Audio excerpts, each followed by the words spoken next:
معروف امریکی سائنسی مورخ چارلز گیلپسی نے اپنی کتاب ڈکشنری آف سائنٹیفک بایوگرافی میں عہد وسطیٰ کے 132 بڑے سائنسدانوں کی فہرست مرتب کی، جن میں سے 105 کا تعلق اسلامی دنیا سے ہے، 12 کے قریب یورپ سے، جبکہ باقی کا تعلق دیگر قوموں سے ہے۔ اندازہ کریں کہ 85% سائنسدان مسلمان تھے، جبکہ آج دنیا کی کل آبادی کے مقابلے میں مسلمانوں کی پوری آبادی 50% سے زیادہ ہے، لیکن سائنس میں ان کا حصہ 1% سے بھی کم ہے۔ مین ریزن یہی ہے کہ ہم مسلمانوں نے اپنے ذہنوں کو محدود کر دیے۔ ہم نے جو گلوبل ایجوکیشن ہے اور جو ورلڈ ایجوکیشن ہے اس کی طرف جو اپنا پریفر جو رجحان کرنا تھا وہ بالکل ہم نے چھوڑ دیا، جس کی وجہ سے ہم لوگ پستی کی طرف جا رہے ہیں۔ اور ایسے بھی ہوتا ہے کہ بعض جو اسٹوڈنٹس ہوتے ہیں وہ سائنس تو پڑھتے ہیں لیکن انگریزوں کا اثر لے لیتے ہیں، یہ بھی غلط بات ہے۔ آپ پڑھو سائنس۔ مسلم امہ کا دماغ اور وسائل یہ دونوں اگر یکجا ہو جائیں تو یقین جانیے ہمیں ملین کو ملیون کہنا نہیں پڑے گا، ٹیلی ویژن کو ٹیلی ویژن کہنا نہیں پڑے گا، کمپیوٹر کو کمپیوٹر نہیں کہنا پڑے گا۔ ہم خود تحقیق کریں گے تو باقاعدہ اس کا اسلامی نام ہم وضع کریں گے۔ کل یورپ کو ابن داؤد کو اوم پیک کرنے کی ضرورت پڑی تھی، الخلیلی کو الکلیلی کرنے کی ضرورت پڑی تھی، آج ہم وہی کر رہے ہیں۔ ایجادات اخلاقی طور پر اچھی بری نہیں ہوتی، ان کا استعمال انہیں اچھا یا برا بناتا ہے۔ ایٹم نے آج دنیا کے خطرناک ترین ہتھیار ایجاد کرنے کی جو راہ ہموار کی ہے وہ بنی نوع انسان کے لیے خطرہ ہے۔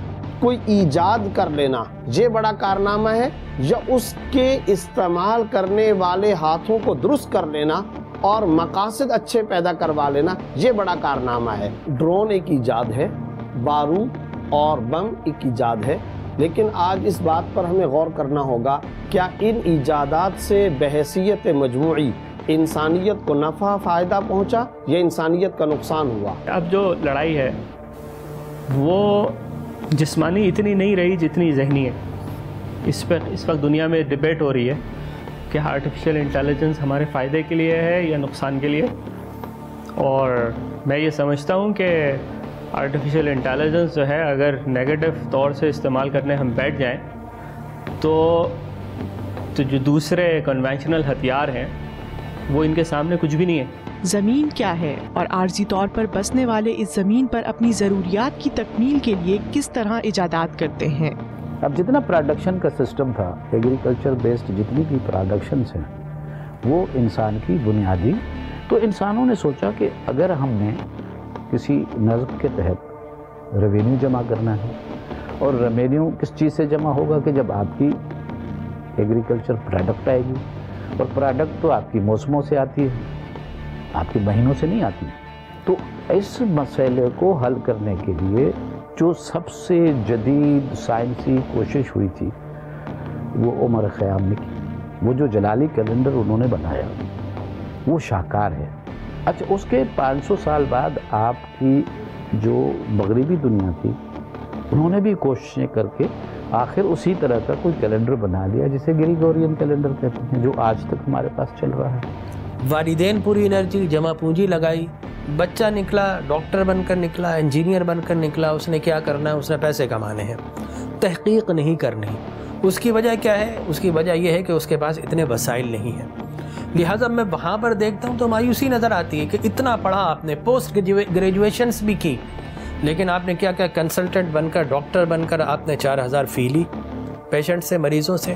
اگر کوئی انجینئر بن گیا تو زیادہ سے زیادہ کسی پروجیکٹ پر جا کر اس نے 10-15 لاکھ کی اچھی جاب کی، لیکن وہ کریشن کہاں چلی گئی؟ وہ تحقیق کہاں چلی گئی؟ ہمارے تعلیمی اداروں کے طلباء و طالبات بھی مختلف ایجادات کے حوالے سے اپنی سی کوششیں کر رہے ہیں۔ مثال کے طور پر کچھ طالبات دانتوں میں کیڑا لگنے کی صورت میں بار بار فلنگ سے نجات دلانے کے لیے ایک فارمولے پر کام کر رہی ہیں۔ ڈینٹل کمپوزٹ بیسیکلی ایک پروڈکٹ ہے، ایک کیمیکل ہوتا ہے جو کہ دانت کو فل کر دیتا ہے تاکہ اس میں کوئی بھی چیز اٹکے نہ۔ تو ہمارا یہی پروجیکٹ تھا کہ ہم ایک ایسا ڈینٹل کمپوزٹ بنائیں جو کہ ایک دفعہ جب فلنگ ہو جائے تو دوبارہ ری فلنگ کی نیڈ نہ ہو، اور پیشنٹ کو کوئی پین یا کوئی اور ڈیزیز یا اور بھی کوئی بھی پرابلم نہ ہو۔ جو چاول کا چھلکا ہے یہ اس کے اندر 90% سلیکا ہوتا ہے، جو ہمارے ڈینٹل کمپوزٹ کے اندر جو ہے مین کمپوننٹ ہے اس کا۔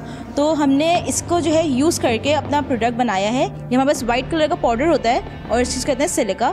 تو ہم نے یہ ایکسٹریکٹ کرا ہے اس کے اندر سے اپنی یونیورسٹی کے اندر ہی لیب میں. اس طریقے سے جیل فارم میں ہوتا ہے, جبکہ اس کو جو ہے پھر اس کے بعد کیور کر دیتے ہیں تو وہ ہارڈ ہو جاتا ہے, بالکل تیت کی جو ہے وہ ٹیکسچر کا ہی آ جاتا ہے بالکل. مستقبل میں جعلی دواؤں کی روک تھام کے لیے کچھ کوششیں. ہم نے ایسا لوگو بنایا ہے کہ اگر وہ کوئی کاپی کرے گا اور اگر اس کو دوبارہ ریپروڈیوس کرنے کی کوشش کرے گا تو وہ ہماری اپلیکیشن بتا دے گی یہ کاپیڈ ہے. اور اس لوگو کے اندر کچھ اس طرح کا پیٹرن ہم نے ڈالا ہوا ہے جو اگر کوئی بھی کاپی کر رہا ہوگا, اسکین کرے گا تو کچھ نہ کچھ آپ کی انفارمیشن امیج کے اندر سے لاس ہوتی ہے. کسی ناگہانی حادثے کی صورت میں پاکستان میں بھی اب انسان نہیں روبوٹ سے کام لیا جائے گا. کنٹرولر کو روبوٹ سے جو ایکشن کرانا ہے وہ خود وہی ایکشن پرفارم کرے گا اور پھر وہ ایکشن روبوٹ کو ٹرانسمٹ ہوگا اور روبوٹ وہ ایکشن پرفارم کر دے گا. کنٹرول روم میں بندہ روبوٹ کو کنٹرول کر رہا ہوگا تو اس کو مینیو کچھ اس طریقے سے دکھے گا کہ اگر بندہ کسی قسم کی کمپیوٹر نالج نہیں رکھتا, اسکل نہیں رکھتا, کی بورڈ ماؤس بھی صحیح طریقے سے چلانا نہیں جانتا, تو وہ اپنے جیسچر سے یعنی کہ اشاروں سے کنٹرول کرتے ہوئے اس پورے مینیو کو کنٹرول کر رہا ہوگا. اور خدا نہ خاصہ کسی قسم کی کوئی ٹریجڈی پیش آنے کی صورت میں کسی قسم کا کوئی جانی نقصان نہیں ہوگا بلکہ روبوٹ ہی کو کوئی نقصان پہنچے گا. عہد گزشتہ کا روشن باب آخر تاریکی میں کیسے ڈوب گیا؟ یہ مسلمان سائنسدانوں کی ایجادات و اختراعات پر مغربی چھاپ کیوں پڑ گئی؟ آج دنیا اگر یہ کہتی ہے کہ جناب گلیلیو نے جا کر یہ بتایا کہ the sun the star is the universe of the world, کہ یہ جو سورج ہے یہ دنیا کا مرکز ہے, لیکن اس سے پہلے آپ غور کیجئے کہ البیرونی نے دنیا کو ناپا اور ناپنے کے بعد اس کا پورا تخمینہ لگانے کے بعد بتایا کہ دنیا روٹیٹ کر رہی ہے, یہ زمین روٹیٹ کر رہی ہے سورج کے ارد. یہ نظریہ اس سے پہلے ہمارے مسلمان سائنٹسٹ نے پیش کر دیا تھا. بارود ہو یا قطب نما, زیتون کا تیل, عرق گلاب, خوشبو, عطر سازی, ادویہ سازی, کاغذ سازی, معدنی وسائل میں ترقی, پارچہ بافی یعنی کپڑے بننا, صابن سازی, شیشہ سازی اور آلات حرب یعنی جنگی ساز و سامان مسلمانوں کی ہی ایجادات ہیں. کمپیوٹر چپ یہ دوسری بڑی ایجاد ہے پہیے کے بعد, جس نے انسانی بنی نوع انسان کو ایک ایسا پش پرووائڈ کیا ہے جو میرے خیال میں تو سینکڑوں دہائیاں چلے گا آگے, اور اس جیسی کوئی اور ایجاد نہیں ہے میرے نقطہ نظر سے. پہیہ اور پہیے کے بعد کمپیوٹر چپ. اہل مغرب کا تعصب کہیں یا نفرت کی آگ کہ ہمارے اسلاف کے کارناموں کو زمانے کی گرد پڑ گئی, مگر روشنی کی چند کرنیں اندھیرے کو مٹانے کے لیے کافی ہیں. ہم اب بھی اپنے علوم کی وقت کو سمجھتے ہیں. ہمارے پاس ابھی بھی یہ تصور موجود ہے کہ ماضی میں جو ہمارے آباء و اجداد نے علوم کے ساتھ کیا, جس بلندی تک وہ پہنچ پائے تھے, وہ رستہ ہمارے لیے اب بھی کھلا ہوا ہے. OIC کے ماتحت ایک ادارہ ہے جس کا نام ہے مجمع الفقہ الاسلامی, جس کا ہیڈ آفس جدہ کے اندر ہے. ان کے پاس آئے دن واسا ناسا کے مسلم سائنسدانوں کے لمبے لمبے سوالات آتے ہیں, اور وہ یہ سوالات پوچھتے ہیں کہ ہم جب خلا کے اندر تجربات کرنے جاتے ہیں تو روزے کا کیا مسئلہ ہوگا, وضو کے لیے پانی کا مسئلہ کیا ہوگا, نماز ہم کس رخ پر پڑھیں گے. یہ سارے کے سارے وہ مسلم سائنسدان بھیج رہے ہیں. آخر وہ مسلم سائنسدان وہاں جا رہے ہیں تبھی تو وہ یہ سوالات بھیج رہے ہیں نا. میرے خیال میں سب سے بڑا جو ٹول ہے نا اس کو چینج کرنے کا, اس فلو کو, اس کانسیپٹ کو چینج کرنے کا, نہ صرف پاکستان بلکہ پوری مسلم امہ کی یونیورسٹیز کا آپس میں انگیجمنٹ.